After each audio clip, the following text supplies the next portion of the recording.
함께 믿음으로 고백하시겠습니다. 아멘할 때 믿음의 문은 열립니다. 아멘할 때 축복의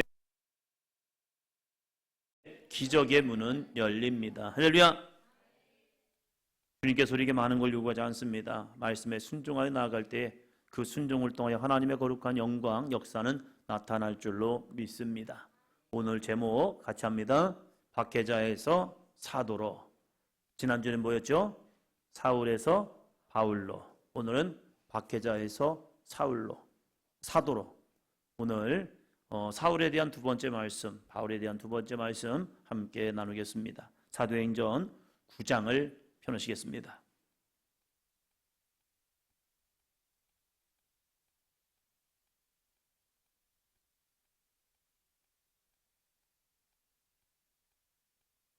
하나님께서 초기 예루살렘 교회의 성도들의 기도, 이 기도 가운데 하나의 기도 제목도 있었을 겁니다. 그건 뭐냐면 사울이 죽는 거.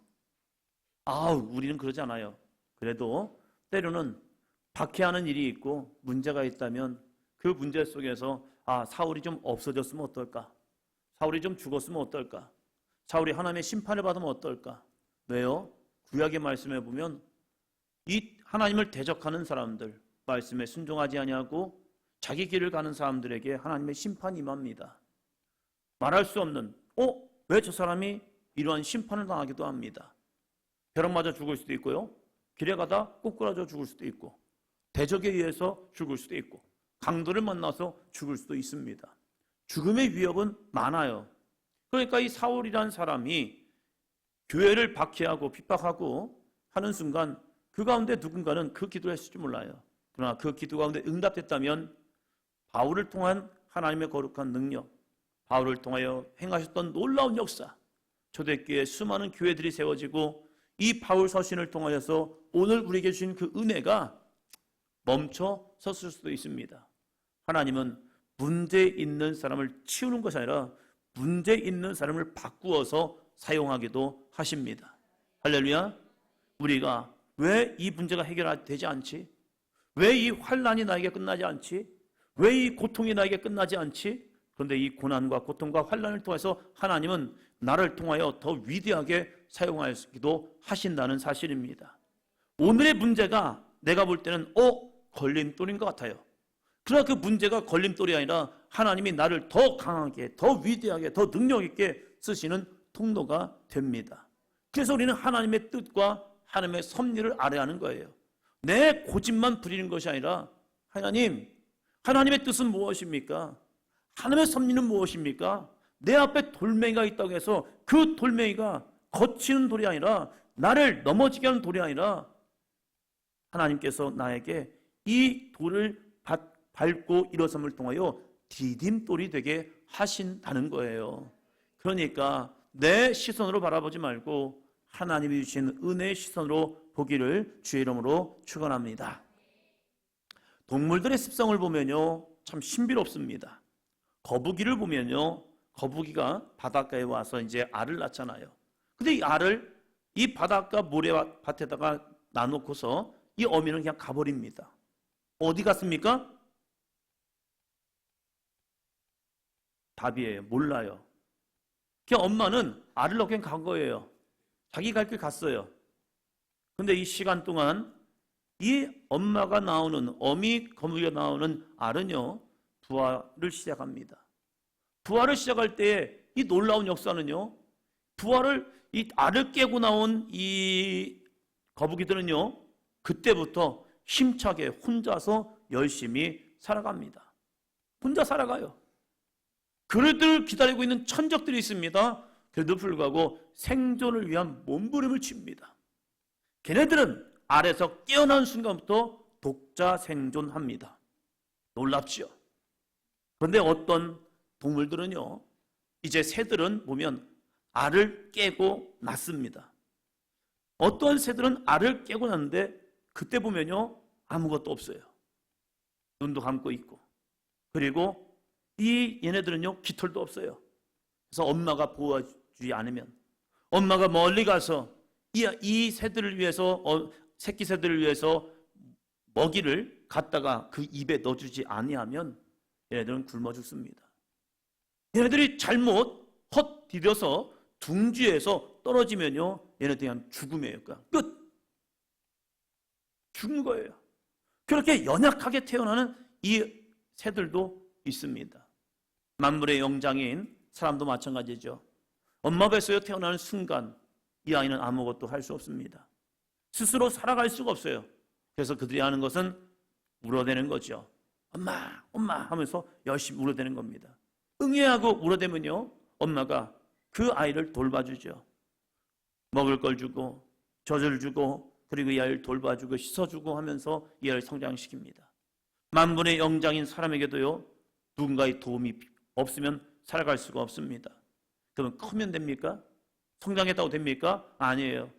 누군가를 함께해야 합니다.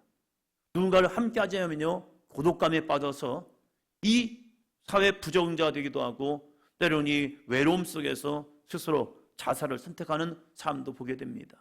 아, 나는 혼자도 괜찮습니다. 아니요. 혼자 많은 시간 동안 한 공간에 가둬놓고 생활하면요, 그 사람은 잘못하면 미쳐버립니다. 왜요? 사람에게는 사회성을 주신 거예요. 하나님께서 사람을 만드시면서 혼자 생존하는 것이 아니라 함께라는 그런 은혜를 주셨습니다. 그래서 남자가 이제 나이가 들고 크면요, 부모를 떠나서 여자와 함께 한 가정을 이루는 은혜의 통로가 됩니다. 그러면 그렇게 사람만 만나면 됩니까? 아니더라고요. 사람에게는요, 또 놀라운 중요한 하나의 만남이 필요합니다. 오직 인간만이 하나님이 주신 은혜의 통로가 있습니다. 그 뭐냐면 신에 대한 갈망입니다. 오직 사람만이, 오직 인간만이 신을 향한 갈망이 있습니다. 우리끼리 살아가는 공동체 안에서, 사람끼리 만들어가는 사회 안에서 종교성을 갖습니다. 그리고 절대자를 찾기를 시작합니다. 문명이 발달한 나라든지 문명이 발달하지 아니한 나라든지 고대든지 현대든지 수많은 사람들이 아직도 자기 안에서 그 종교성을 통하여 신을 찾고 있다는 거예요. 그래서 우리 믿음의 사람들에게는요, 인생을 살아가면서 예수 그리스도와 함께하는 삶이 필요하죠. 사람이 아무리 좋은 사람 만나고 아무리 행복한 가정을 이루었다 해도요, 영적 공허함은 채울 수가 없습니다. 그래서 또 다른 만족감을 찾아가죠. 그럴 때 필요한 것이 무엇입니까? 바로 내 안에 예수 그리스도를 영접하는 믿음의 삶이죠. 자, 요한복음 1장 12절입니다. 영접하는 자, 곧 그 이름을 믿는 자들에게는 하나님의 자녀가 되는 권세를 주었으니 하는 순간 신분의 변화가 일어나는 거죠. 우리는 이 말씀을 늘 고백해야 합니다. 영접하는 자, 곧 그 이름을 믿는 자들은 하나님의 자녀가 되는 권세를 주셨으니. 그런데 놀라운 것은요, 주님을 놓쳐버리는 순간, 주님이 떠나는 순간, 요즘 에스겔 말씀을 읽잖아요. 이 두 가지의 반전을 이야기합니다. 하나님의 성전 가운데 누가 그 성전을 떠나가십니까? 에스겔 읽고 있죠. 뭐가 떠나가죠? 하나님의 영광이 떠나갑니다. 하나님의 영광이 떠나가는 순간 그것이 성전입니까? 겉모습은 성전이지만 성전이 아닌 거예요. 그래서 하나님은 그 성전을 누구에게 짓밟히게 합니까? 이방인을 통하여서, 바벨론을 통하여 그 성이 짓밟히게 만들어요. 그런 환상을 봤던 이 에스겔에게 다시 측량하는 줄을 가지고 다시 그걸 측량하게 만듭니다. 그러면서 하나님께서 이 성령의 은혜를 통하여서 에스겔이 뭘 봅니까? 하나님의 임재를 다시 봅니다. 떠나갔던 성령이 다시 오십니다. 그래서 그것을 거룩한 성전으로 만들어 주십니다. 그 성전이 될 때에 이스라엘은 회복이 이루어집니다. 포로에서 귀환 이스라엘 백성들에게 첫 번째 요구하신 게 그거예요. 야, 너희는 예루살렘에 가서 성전을 건축하라. 이게 그들의 사명인 거예요. 성전이 건축되면 하나님이 다시 임하셔서 그들을 회복시켜 주시겠다는 거예요. 바쁘지요, 힘들지요, 어렵지요. 그러나 그 주님의 영, 거룩한 성령이 오시면 이 이스라엘은 포로였던 사람들이 돌아왔지만 그 연약하고 부족한 자를 통해서 이 유다가 다시 일어나리라 말씀하고 있는 겁니다. 우리도 마찬가지예요. 삶에 지친 영혼들에게, 삶의 분주한 우리들에게 하나님은 다시 한번 우리들이 성령 충만을 통하여 하나님의 사람 되기를 원하신다는 사실입니다. 요한복음 13장 20절이요.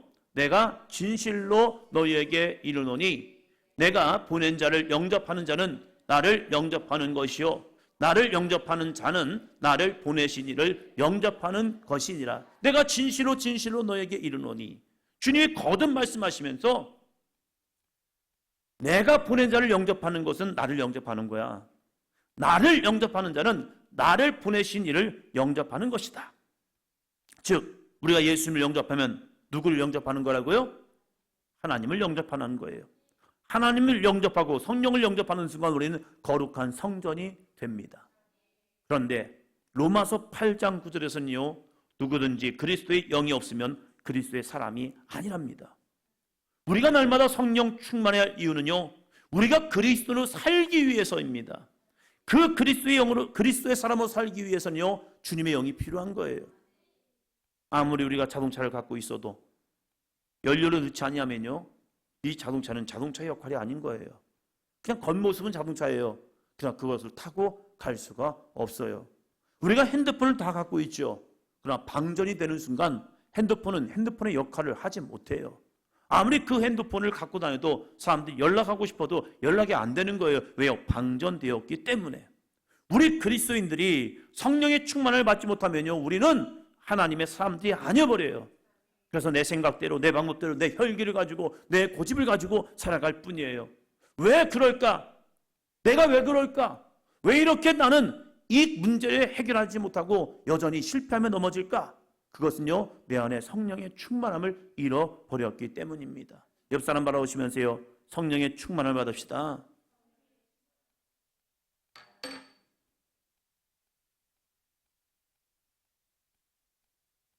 그래서 성령의 충만함이 필요하다는 거예요. 사울이 바울이 되는 것은요, 다른 게 아니에요.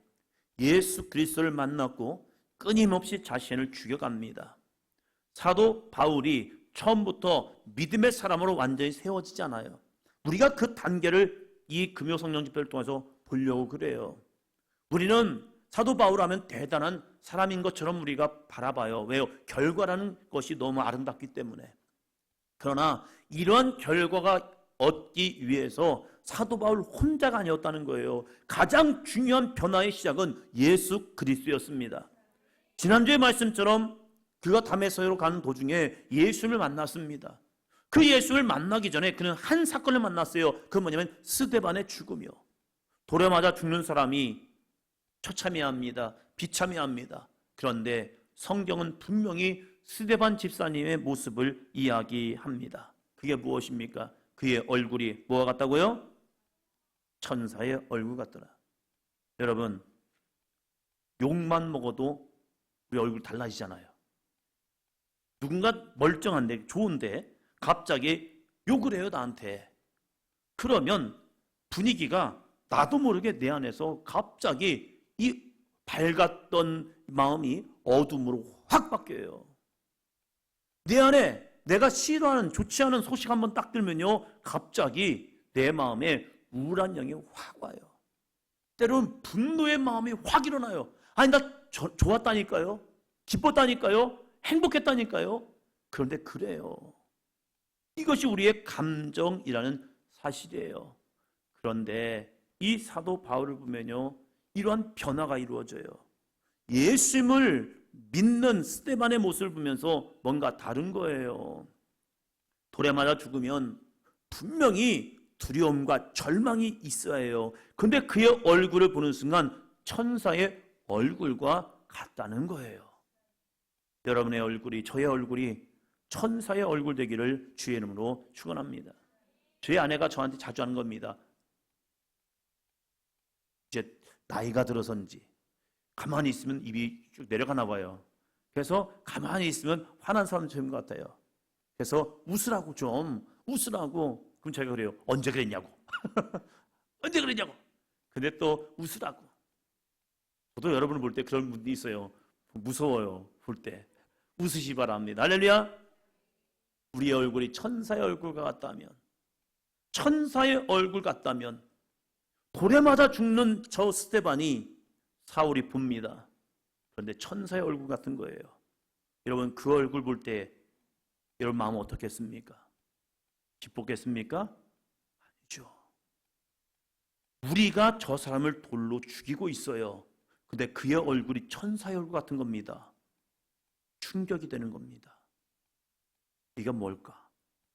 이건 뭘까? 그러다가 예수님을 만났죠.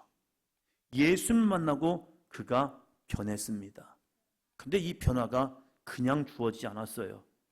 하나님은, 예수님은 이 바울을 이렇게 변화시켰습니다. 자, 9장 9절입니다. 9장 9절 같이 읽습니다. 사흘 동안 보지 못하고 먹지도 마시지도 아니하니라. 예수님이 선택하신 방법입니다. 사울은 어떠한 사람입니까? 9장 1절 볼까요? 사울이 주의 제자들에 대하여 여전히 위협과 살기가 등등하여 대제사장에게 가서 위협과 살기가 등등한 사울입니다. 그의 얼굴에는요 살기가 있습니다. 사람을 잡아 죽이려는 그러한 살기가 있는 거예요. 전하영 청년 있잖아요. 그 청년의 아빠는 경찰입니다. 근데 지난 토요일 날 엄마하고 아빠하고 동생하고 이렇게 이제 하영이 짐을 갖다 주러 왔나 봐요. 그래서 교회를 들렀어요. 저는 선 지식을 있습니다. 하영이 아빠는 경찰이다. 그런데 그분이 경찰인데 달라요. 표현이요. 이러면서 이 남자들 표현도 그렇게 하시면 별로 없거든요. 근데 되게 여성스러운 표현이 있는 거예요. 이러면서 이렇게 이러면서 아주 뭐지? 이분 경찰이라는데? 근데 이상하다 했는데 강력계 하셨대요. 처음에 강력계를 근무하다가 이제 바꿨대요. 10몇 년 전에 청소년 지도. 그래서 청소년 애들 찾아가가지고 학교를 찾아가지고 아이들한테 똑바로 살으라고 바르게 살으라고 하면서 이 지도하는 경찰 있잖아요. 요즘 그게 있나 봐요. 저희 때는 없었으니까. 그래서 그 아이들한테 이제 이런 것 저런 거 설명하면서 그 아이들의 언어, 애들에게 어떻게 하면 이 좀 경찰의 이미지 속에서 그걸 해줄까 하면서 굉장히 좀 어떻게 표현하면 남성미 우락부락한 그런 경찰이 아니라 굉장히 섬세하고 부드러운 모습이 바뀐 거예요. 가지고 이상하다. 그래서 여쭤봤어요. 그랬더니 그 얘기 하시는 거예요. 아, 그렇구나. 근데 그분이 왜 이렇게 변했을까 했는데 그분이 신앙생활을 얘기하는 거예요. 경찰서에서 신우회를 하는데 웬만한 직장에서 신우회를 할 때 그 신우회가 예배드릴 수 있는 장소를 허락해 줘요. 근데 그 경찰서에서는요, 자기들 그렇게 좀 신우회가 있으니까 장소 좀 해주십시오 라고 하는데 장소를 안 만들어 준대요. 그러면 김경희 권사님 모의해야 할까요? 모이지 말아야 할까요? 어디서요? 주여 할렐루야. 아무 데서나 좋지요. 근데 그분들 기계실 가서 한대요. 기계실은 기계 소음이 있지만 아무런 제약이 없어요. 거기서 열심히 부르짖어 기도해도 괜찮을 것 같아요. 그러면서 신회장을 하면서 경찰서에서 신회장 하면서 사역을 하고 계시대요. 그 모습을 들으면서 참 대단하시다. 그분이 공주대학을 다닐 때 CCC를 했거든요. 그러면서 그 열정과 그 믿음, 한때는 쉬었대요. 뭔가 문제가 있어가지고 삶에 좀 있었나 봐요. 신앙생활 하면서 쉬었다가 다시 신앙생활 시작하시면서 믿음으로 열심히 나가는 거예요. 그분의 얼굴 보면서 살기가 하나도 없어요. 경찰은 조금 세거든요. 얼굴을 딱 보면 저 사람 경찰인가 보다. 그런데 그런 이미지가 하나도 없는 거예요. 왜요? 그분이 보니까 그 안에서 성령이 충만한 거예요. 그 엄마는 선생님인데 아이들 빛과 소금이라는 이 동아리 모임을 만들어서 아이들에게 복음을 전하고 그들과 함께 학교에서 기도하면서 우리가 어떻게 기독교인으로 살아갈 건가, 그것도 중학교 아이들을 붙잡고. 근데 그 중학교 아이들이요, 우리가 열심히 복음을 전하는 것도 중요한데 우리가 믿음의 삶으로 살아가야 합니다. 그래서 아이들이 우리를 보면서 나도 예수 믿어야지, 이런 삶을 삽니다 하면서 이 중학교 학년들이 중학생들이 그 나눔을 하고 있대요. 놀랍구나. 되는구나. 이 모습이 있더라고요. 우리의 모습도 마찬가지입니다. 돌을 던지는 사람 앞에서 내가 천사의 얼굴과 같이 될 수 있다면, 아멘? 놀라울 겁니다. 세상 사람은 나에게 돌을 던질지라도 내 얼굴이 천사의 얼굴과 같이 된다면 그 사람을 통하여 사람들은 두려움이 엄습할 겁니다. 그러나 사울은 그렇지 않았다는 거예요. 9장 9절 말씀처럼 9장 1절 말씀처럼 그의 얼굴은 살기가 등등했다는 겁니다. 그것을 빼내어야 합니다. 주님은 그 살기, 그 고집, 그 영적 아집, 그 안에 이성, 그걸 빼내야 합니다.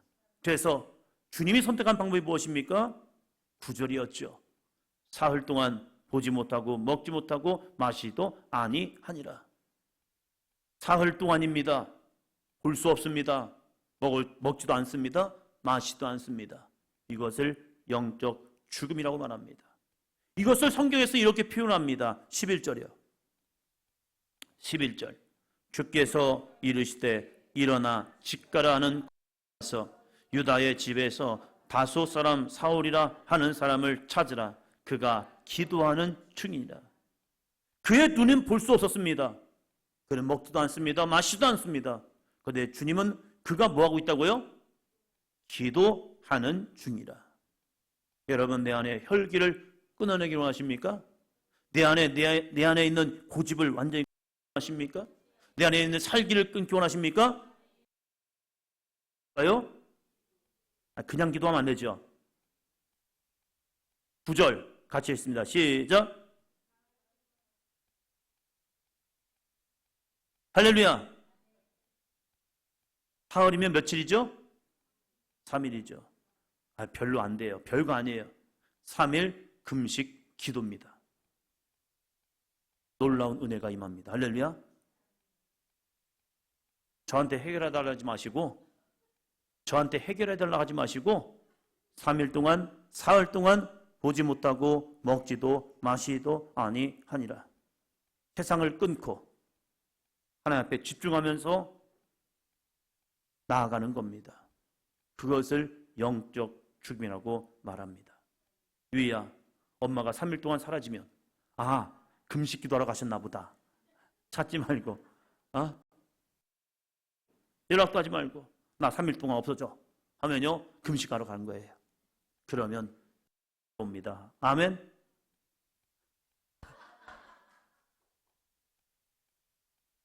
사울에게는 혈기와 살기가 등등했어요. 위협과 살기가 등등한 이 사람을, 그 위협과 살기를 뺄 수 있는 방법이 무엇이냐? 너 죽으래요. 이 사울이 죽어야 바울이 되는 거예요. 박혜자가 죽어야 전도자, 사도가 됩니다.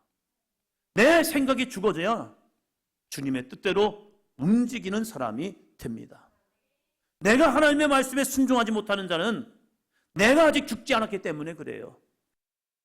끊임없이 나에게 밀려오지만 그 밀려오는 생각에 철저한 자기 나 죽었어. 근데 이것이 잘 안 돼요.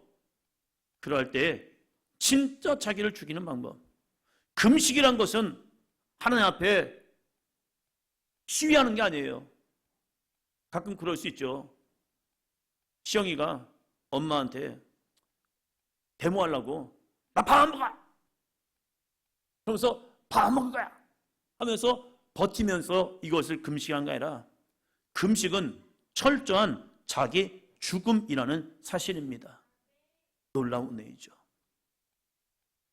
제가 지난번에 말씀드렸을 거예요. 협성대학교 교수님 한 분의 아버지 목사님이셔요. 근데 그분이 우리에게 간증을 하면서 하시는 말씀이, 이 아버지 목사님께서 이제 중환자실에서 계시면서 죽음을 앞두고 있어요. 그 죽음을 앞두고 있는 이분이 갑자기 식사를 안 하시는 거예요. 의사 선생님들이 아들 목사님인지 잘 모르죠. 그래서 그 아들에게 이야기하는 거예요. 당신의 아버지께서 음식을 드시지 않는다. 못 먹어서가 아니라 안 드시는 것 같다. 그래서 이 당신의 아버지에게 얘기해서 음식을 드시게 해라. 그래서 아드님이 그걸 듣고 이제 아버지 목사님에게 이야기했대요. 아버지, 드셔야죠. 드셔야 이겨내시죠. 견뎌내시죠. 그랬더니 그 아버지 목사님께서 중환자실에 있음에도 불구하고 이런 말씀하시더래요. 내가 이제 주님 만날 날이 얼마 남지 않은 것 같은데 내가 이 시간 정말 하나님 앞에 내 인생을 살아오면서 하나님 앞에 회개의 시간을 가져야겠다는 생각을 했다. 그래서 그 중환자실에 있는 그분이 음식을 드시지 않으면서 금식을 하시는 거예요. 무슨 생각이 드십니까? 어떤 생각이 드십니까? 이 상황에서? 이 형편에서? 근데 그분은 금식을 선택한 거예요. 이래도 죽고 저래 죽는데 그분이 목사의 직분을 가지고 살아올 때에 저희 거의 비슷한 저보다 좀 나이가 좀 많으신 목사님입니다. 그분의 아버지십니다. 그 세대가 목회 길을 갈 때에 뭐 하나님 앞에 무슨 죄를 졌겠습니까? 얼마나 많은 욕심을 부렸겠습니까?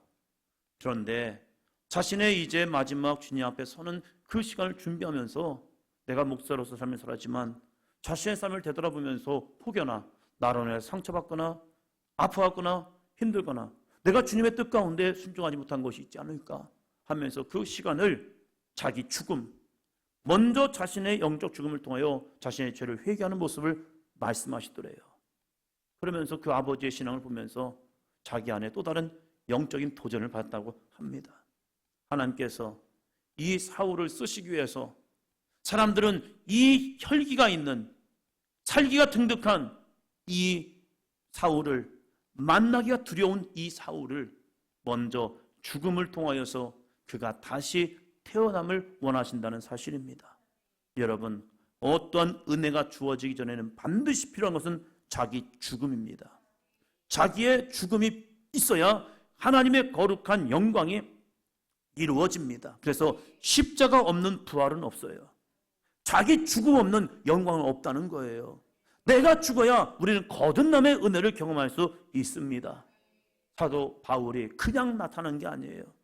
예수 그리스도를 만나서 나 이제 거듭났어요 여기로 시작하는 것이 아니라 주님은 예수 그리스도를 만남을 통하여 그의 삶은 변화됐어요. 그러나 그 변화를 이루어가는 과정 속에서 너 죽어 하면서 그 사흘의 시간 동안 보지 못하고 먹지도 마시지도 아니하는 은혜를 줍니다. 근데 그 시간이 11절 다시 한번 읽겠습니다. 11절 주께서 이르시되 일어나 집 가라 하는 거리로 가서 유다의 집에서 5사람 사울이라 하는 사람을 찾으라. 그가 기도하는 중이니라. 그가 뭐 한다고요? 기도하는 중이다. 그는 금식하면서 먹지도 마시지 않으면서 보지 아니하면서 그는 오직 주님, 내가 만났던 그 주님, 나에게 말씀하신 그 주님, 사울아 사울아 어째요 네가 나를 박해하느냐. 누구십니까? 나는 내가 박해하는 예수다. 그 만남, 그 주님과의 만남, 그 사흘의 시간 동안 내가 만난 주님, 거기에 집중하는 겁니다. 왜 나는 예수님을 믿지 못했을까? 왜 주님은 나를 만났을까? 왜 나 같은 사람을 죽이지 아니하시고 왜 나를 만나셨을까? 주님의 거룩한 뜻이 있을 거야 하면서 이 모습이요. 여러분, 자녀들에게 평안만 있는 것이 아닙니다. 때로는 고난도 있어야 합니다. 힘들어도 어려워도 때로는 죽음이 필요할 때가 있습니다. 그건 뭐냐면요, 예수 그리스도를 만나야 하기 때문입니다. 박해자에서 사도로 바꾸시기 위해서 은혜만이 있는 것이 아니라 때로는 이 환난이란 문제라는 사건을 주었어요. 그 문제 속에서 주님은 이 박해자에서 사도로 변화시키기 위해서 또 하나의 일을 만드십니다. 그건 무엇입니까? 좋은 조력자를 만나게 하십니다. 이것이 9장 중반부의 사건입니다. 그 사람이 누구입니까? 10절입니다. 10절, 9장 10절 같이 봅니다. 그때에 다메섹에 아나니아라 하는 제자가 있더니 주께서 환상 중에 불러 이르시되 아나니아야 하시거늘 대답하되 주여 내가 여기 있나이다 하니. 여러분, 환상 중에 주님을 본다는 것, 믿음이 충만해야 합니까? 믿음이 없어야 됩니까? 충만해야죠. 사울 같은 사람도 있지만 대부분의 환상은요, 믿음 충만한 사람, 은혜 충만한 사람이 볼 수 있습니다. 성경은 말합니다. 마음이 청결한 자는 복이 있나니 그가 하나님을 볼 것이요.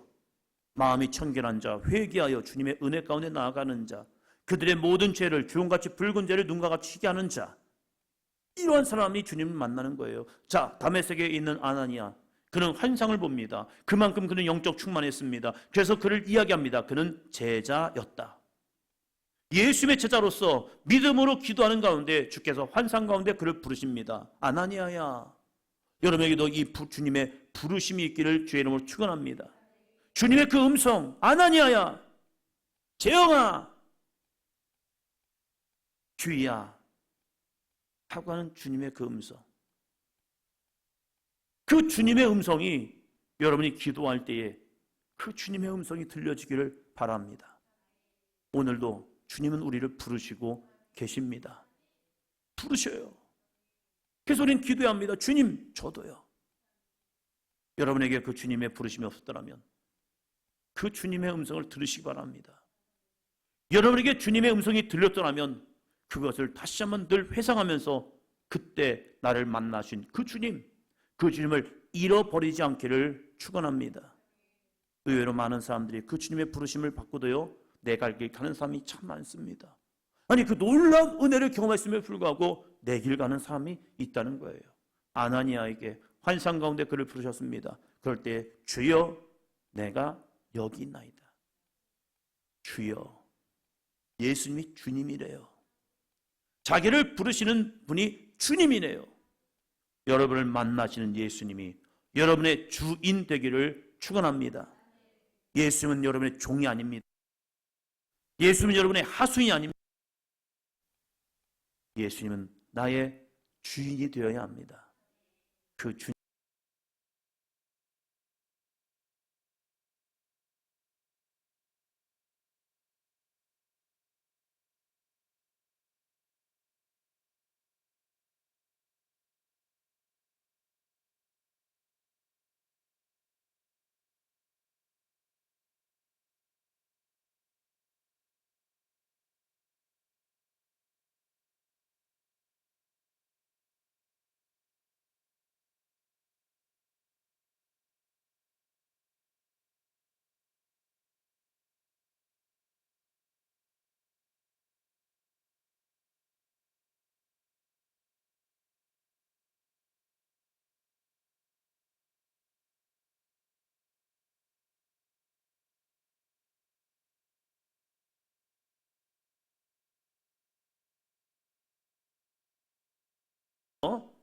안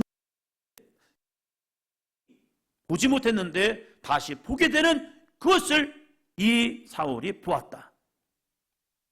뭘 본 겁니까? 기도하는 중에 환상을 본 겁니다.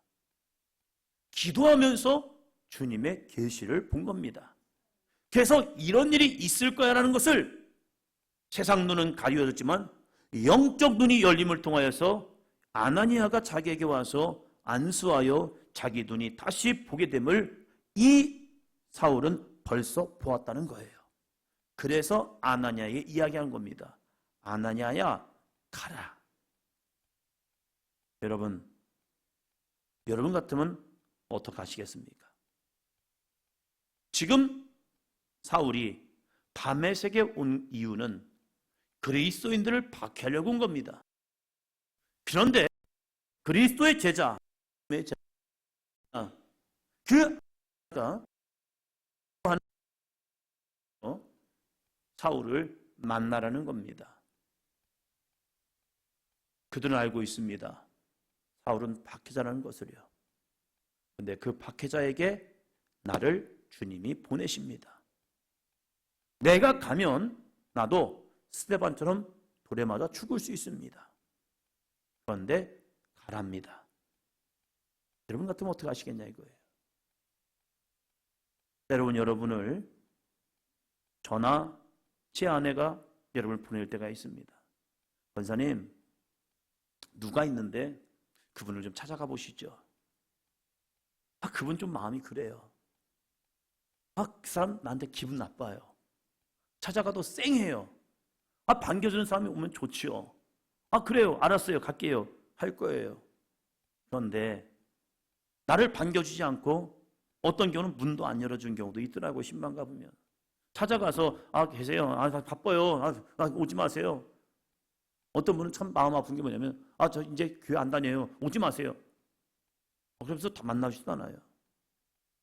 기도하는데 어떤 분에게 마음이 삐져 있더라고요. 내가 잘못한 거 진짜 없는 것 같아요. 그래서 주공 사단지를 찾아갔어요. 찾아가가지고 좀 잠깐 좀 만나보자고 했더니 됐대요. 목사님 만날 이유 없대요. 그래가지고 한 번 찾아갔으면 안 만나주더라고요. 그러면 임혜중 원사님 또 가야 합니까? 또 가야 해요? 제가 잘못한 게 없다니까요. 가야 합니까? 가야 하나요? 제가 잘못한 게 없다니까요. 잘못한 거 진짜 없어요. 제가 볼 때는. 그분이 좀 성격이 그래요. 그분 성격이 그래요. 그분. 가야 하나요? 그렇게 쳐다보지 마시고. 가기 싫었어요. 근데 기도하는데 마음이 걸리는 거예요. 저를 보기 원하시는 분은 삐지세요. 저한테. 그럼 제가 찾아갈 겁니다. 네. 그래서 또 찾아갔죠? 만나줬을까요? 안 만나줬어요. 안 만나주는 거예요.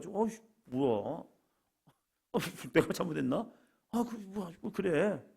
그래서 거예요. 근데 또 갔어요. 또 가가지고 했더니 목사가 계속 찾아오니까 그랬나? 근데 오해는 안 풀려요, 잘. 그랬더라고요. 지금 사울이 온 이유는 이 아나니아와 같은 그리스도인들을 박해하러 왔어요. 근데 주님이 갑자기 기도하는데 찾아가래요. 정확하게 알려줬어요. 집가라 하는 거리에 있는 유다의 집으로 가래요. 너무 정확하게 알려주는 거예요.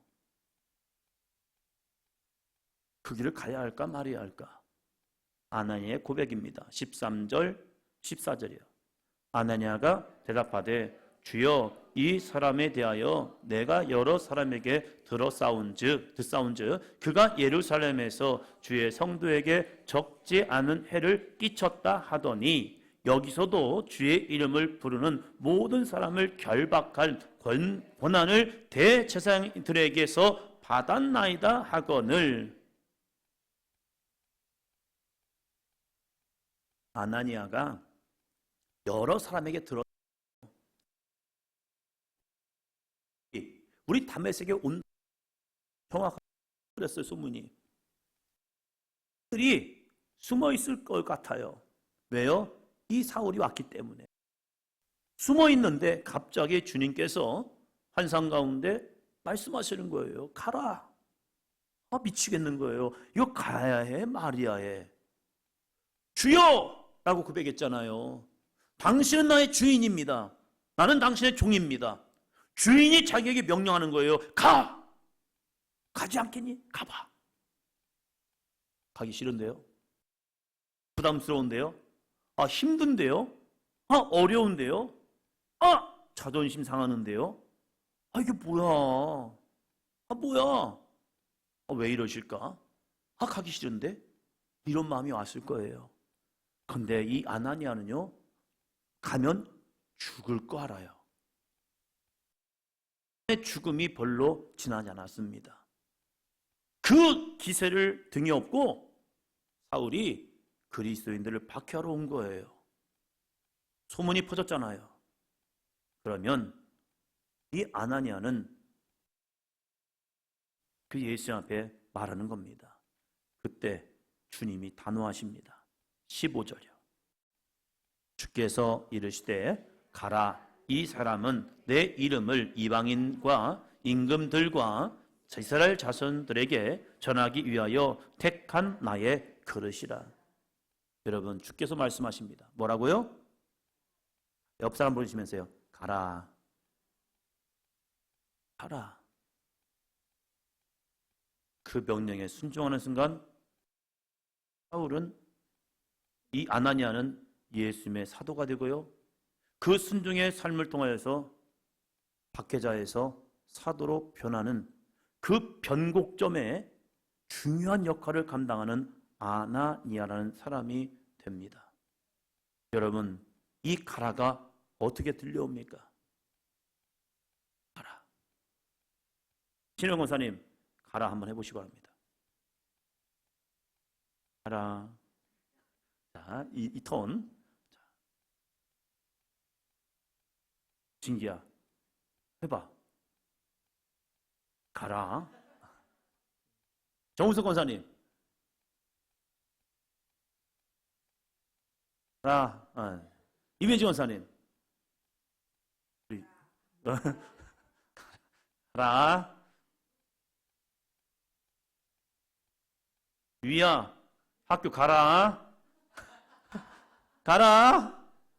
빨리 가라. 어떻게 들려지냐?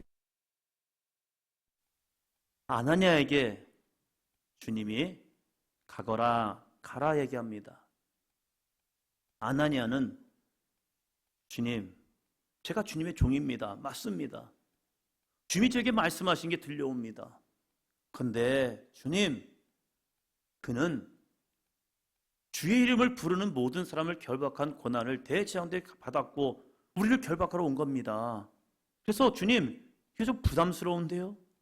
근데 주님은 아니야. 아나니아야, 가라. 저는 이 가라가 학교 가기 싫은 애한테 가! 안 가! 가! 이게 아니라 주님의 마음. 너희는 사울을 두려워하지만 나는 사울을 사랑해. 너희는 그 때문에 숨었지만 나는 네가 가서 그 사람을 변화시키는데 한 역할을 감당하기 원해. 그 사람은 너를 박대하지만 너는 그 사람을 품어주길 원해. 너는 저 사람을 만나서 상처받는 것 같지만 네가 가서 그 사람의 마음을 좀 녹여줬으면 좋겠어. 그것을 할 사람이 너밖에 없네? 하지 않겠니? 저도 여러분에게 전화해서 설교를 부탁하려면 마음이 두근거려요. 전화할까? 전화할까? 전화할까? 그러다가 머뭇거리다가 시간이 좀 지났어요. 그래서 신혜원 권사님한테 이제 새벽 기도를 부탁을 드렸더니 저한테 딱 던지는 말이 다른 사람 정해놓은 거 아니었어요? 하는 거예요. 아니요, 안 정했는데요. 앞뒤로는 정해놨어요, 벌써. 그래서 미리 얘기했어요. 신혜원 권사님한테 빨리 얘기해야 하는데 이것저것 뭐 바쁜 뭐 그것 때문에 또 전화하다 보니까 학원이 시간일 것 같아요. 그래서 전화 못하고 계속 버티다가 이제 시간 돼가지고 만나서 얘기했죠. 그랬더니 누가 정했다는데요? 저는 얘기도 안 했는데 어떻게 그걸 알고 계시지? 정했어요. 원래 정해놨어요. 그것이 신혜원 권사님이었습니다. 원래 정해놨었어요. 저도 말을 하려면 저도 좀 그래요. 소심해가지고 한번 부탁을 그냥 막 쉽게 못해요. 제가 여러분 가라 하면 좀 순종해 주시기 바랍니다. 다메섹에 아나니아 한 사람만 있는 게 아닙니다. 거기에는 예수님을 믿는 많은 사람들이 있었어요. 그러니까 그들을 결박하려고 사울과 무리들이 간 거예요.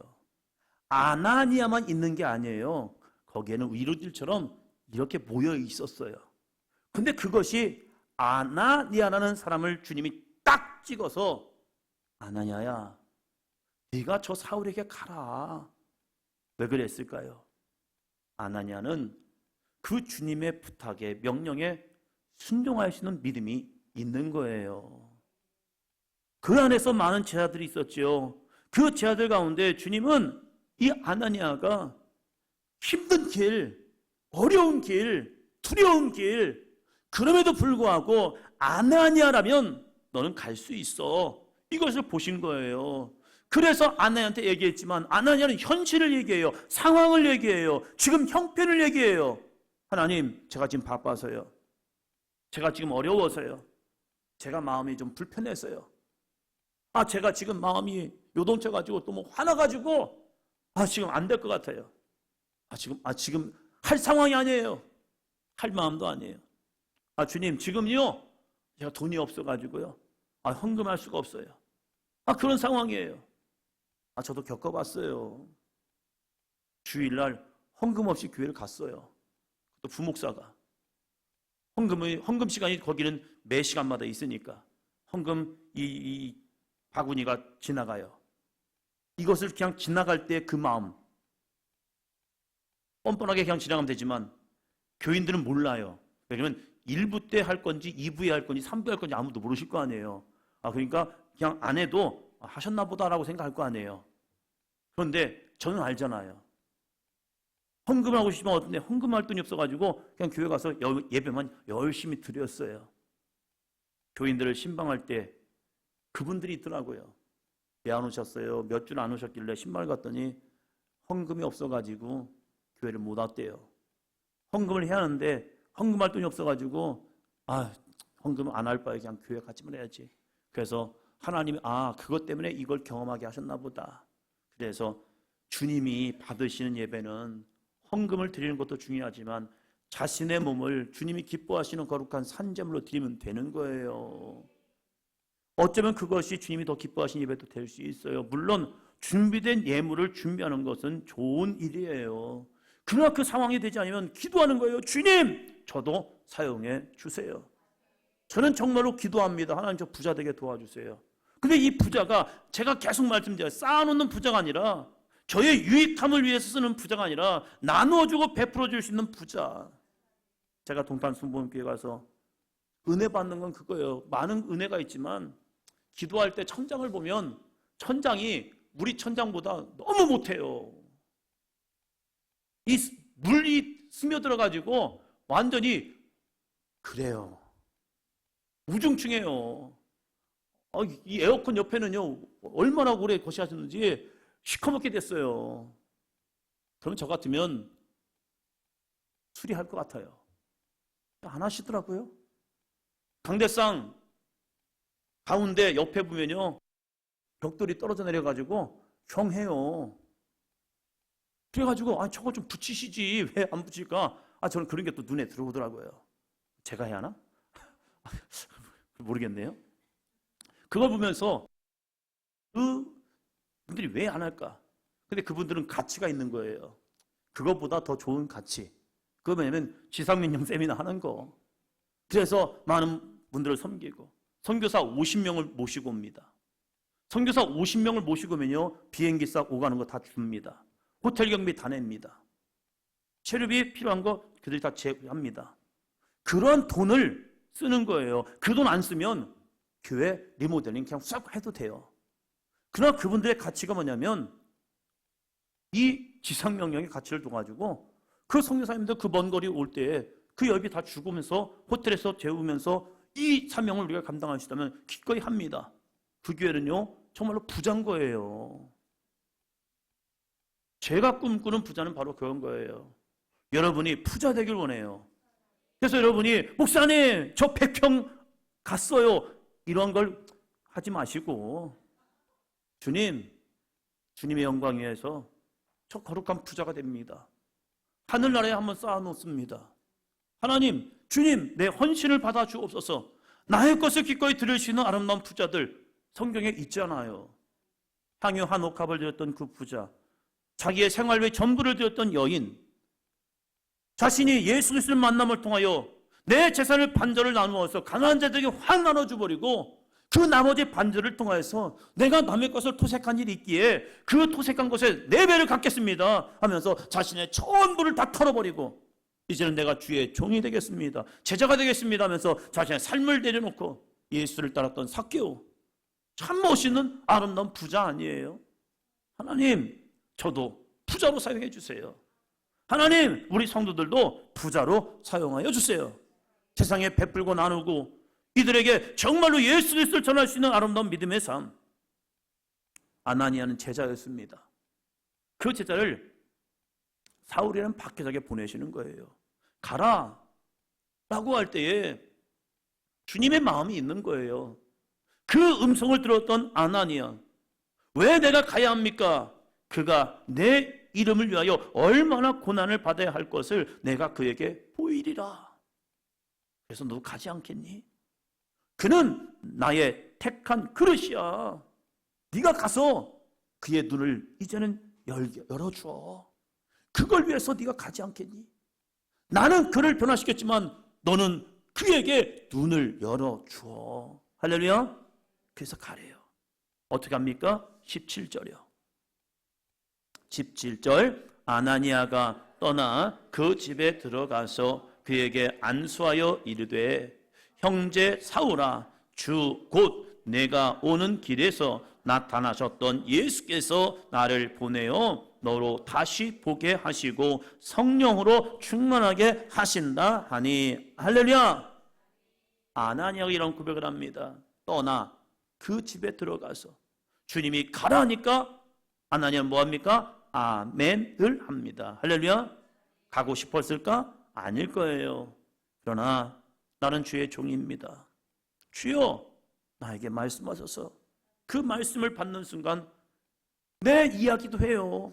그러나 나의 원대로 되는 것이 아니라 아버지의 뜻대로 가셨던 주님의 길처럼 이 아나니아가 내 생각으로 가는 것이 아니라 주 예수 그리스도의 말씀 앞에 가라. 예, 떠나갑니다. 할렐루야. 우리에게 이 믿음이 있기를 바랍니다. 주의 말씀에 순종하면 기적은 일어납니다. 아나니아는 사울의 눈을 보게 할 수 없습니다. 그러나 순종하는 아나니아를 통해서 예수님이 하십니다. 우리는 사람을 변화시킬 수가 없습니다. 그러나 우리가 말씀에 순종해 나가면요, 주님은 그 사람을 변화시킵니다. 내가 아니에요. 주님이 나와 함께 하심을 통하여 역사는 이루어집니다. 아나니아가 그 집에 들어가서 그에게 뭐합니까? 안수한 겁니다. 기도해 주라고 했으니까 기도해 주는 겁니다. 그래서 그가 이런 놀라운 고백을 합니다. 아나니아는 사울이 원수인 줄 알았어요. 그런데 주님은 너의 동역자래요. 나의 그릇이래요. 그러면 이 사울은 뭐죠? 나의 형제인 거예요. 우리는 그 사람이 핍박자였지만 주님은 그를 향해서 그는 나의 그릇이란 거예요. 그러니까 사울은 나의 동역자가 되는 거예요. 그래서 이러한 고백을 합니다. 형제 사울아.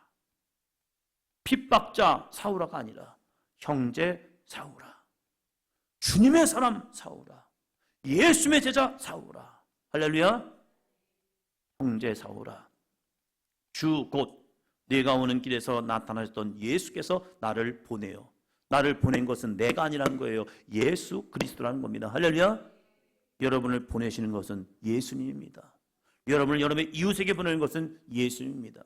여러분을 여러분의 직장과 사업장으로 보내는 것은 예수 그리스도입니다. 우리의 자녀들을 학교로 보내는 것은 예수 그리스도입니다. 그 예수 그리스도의 말씀에 순종하여 나가는 거예요. 그 사람이 먼저는 사도 아나니아라는 사실이에요. 그 아나니아가 사울에게 안수하는 겁니다. 나를 보내어 너로 다시 보게 하시고 성령으로 충만하게 하신다. 할렐루야. 안수했어요. 그는 대단한 걸 한 것도 아니에요. 이 고백을 한 겁니다. 이 짧은 고백. 그런데 놀라운 일이 벌어집니다. 18절입니다. 즉시 사울의 눈에서 비늘 같은 것이 벗어져 다시 보게 된지라 일어나 세례를 받고. 사울의 눈에서 비늘 같은 것이 벗겨집니다. 여러분이 말씀에 순종하여 나아갈 때에 이 사울의 눈에서 비늘 같은 것이 벗겨질 줄로 믿습니다. 여러분이 말씀을 들고 주 예수의 사명 가지고 나아갈 때에 내 앞에 있는 사울, 예수를 박해하던 사울, 예수를 눈에서 비늘 같은 것이 벗겨질 줄로 믿습니다. 우리는 그냥 순종만 하는 거예요. 우리가 할 수 있는 것은 순종인 거예요. 그리고 일어나서 세례를 받습니다. 세례가 무엇입니까? 나는 죽고 내 안에 예수로 사는 거예요. 놀라운 은혜를 경험한 겁니다. 보지 못하던 눈이 이제는 아나니아의 기도를 통하여 눈이 열려버린 거예요. 그리고 먹지 아니하고 마시던 사람이요 음식을 먹음에 강건하여집니다. 박해자에서 사도로 변화되는 이 사울의 인생 속에 주님만 역사하는 것이 아니라 아나니아라는 예수님의 제자가 조력자로 쓰임 받습니다. 사랑하는 성도 여러분, 주님은 여러분에게도 이러한 영적 조력자가 있기를 축원합니다. 여러분이 힘들 때, 어려울 때, 지쳐 있을 때에 여러분에게 돌을 던지는 자가 아니라 여러분의 눈을 열어줄 수 있는 영적 조력자, 여러분에게 힘이 되어주는 영적 조력자, 여러분을 말씀의 은혜로 붙들어주는 영적 조력자가 있기를 바랍니다. 또한 여러분이 이런 아나니아처럼 사울의 눈을 열어주는 그러한 영적 조력자가 되시기를 바랍니다. 불난 집에 부채질하지 마시고 불난 곳에 기름 끼얹는 그러한 언어 생활이 아니라, 화를 돋구는 자가 아니라 이 아나니아처럼 죽어있는 영혼을 살리는 이 거룩한 영적 조력자요. 사울에게 있어서 그의 인생의 터닝포인트는 예수 그리스도를 만나는 거였지만 그의 육신의 눈을 열어준 것은 아나니아라는 예수님의 제자가 그의 눈을 열어준 거예요. 여러분이 사도가 되어 말씀을 들고 나아갈 때 닫혀진 눈을 열어주는 사람이 되기를 주의 이름으로 축원합니다. 그러기 위해서 내 안에 말씀이 있어야 하는 거예요. 그 말씀을 내 안에 품고 그 말씀을 가지고 나아갈 때, 야, 주께서 우리에게 뭐라고 말씀하시더냐, 내 생각대로 신앙생활하지 말고 주님의 말씀에, 이 말씀에 이렇게 말씀하고 있잖아. 우리는 예수님의 사람이 된다는 것은, 그리스도인이 된다는 것은 말씀에 순종하는 삶이야. 내 생각대로, 내 고집대로, 네가 아는 것에 믿음 생활하지 말고 하나님의 말씀 안에서 보자. 그 말씀이 뭐니까 주님이 이렇게 말씀하시네. 그 말씀을 전할 때에 그들에게 이 비늘 같은 것이 벗겨져 주의 말씀을 보는 은혜가 임할 줄로 믿습니다. 그럼을 통해서 그는 죽고 그 안에 예수 그리스도가 살아나는 삶이 될 줄로 믿습니다. 그리고 19절, 음식을 먹음에 강건하여 지니라. 거룩한 하나님의 영적 양식, 이 성경의 말씀, 영의 양식을 먹음을 통하여 그의 영과 혼과 육에 강건케 되는 은혜가 주어지기를 주의 이름으로 축원합니다. 영의 양식만 주지 말고 육의 양식도 함께 나눠줌을 통하여 아름다운 교제가 있기를 바랍니다. 이렇게 박해자에서 사도로 변화되기 위해서 주님은 일하셨고 아나니아를 통하여 일하십니다. 이러한 은혜가 함께 있기를 바랍니다. 그 은혜를 경험했던 사울이 이렇게 합니다. 19절이요. 19절 20절. 사울이 거기부터 시작. 사울이 다메섹에 있는 제자들과 함께 며칠 있을새 즉시로 각 회당에서 예수가 하나님의 아들이심을 전파하니. 사울이 뭐 했죠? 즉시로. 20절 보니까 그가 세례받고 강건케 되니까 즉시로 각 회당에서 예수가 하나님의 아들이심을 전파합니다. 사울이 많은 걸 알았을까요? 아니에요. 사울이 전한 것은 한 가지예요. 그냥 내가 만난 예수, 내가 체험한 예수님. 처음부터 그가 논리적으로 로마서에 썼던 그 예수님을 전하는 것이 아니라 그는 다메섹 도상에서 만난 예수님, 그 예수님으로 충분한 거예요. 할렐루야. 여러분, 예수님을 전한다고 내가 많은 것을 알아서 전하는 게 아니에요. 내가 만난 예수님, 내가 체험한 예수님, 나에게 말씀하신 예수님, 그 예수님으로도 충분한 거예요. 할렐루야. 목사님, 조금 더 알아야 할 건데요, 내가 좀 알아야 하는 거 아니에요? 아니에요. 예수님 만나고 그 예수님을 전할 때 그 예수님을 말씀을 듣는 사람들이 놀랍게 여기는 겁니다. 와우! 저가 예수님을 모르던 사람이 아니냐? 예수님을 박해한 사람이 아니냐? 그런데 그 입술을 열어 예수님을 전하네? 시영이 할렐루야? 우리 서희 할렐루야? 우리 중학교 여자아이가 너밖에 없잖아, 그치? 외롭지?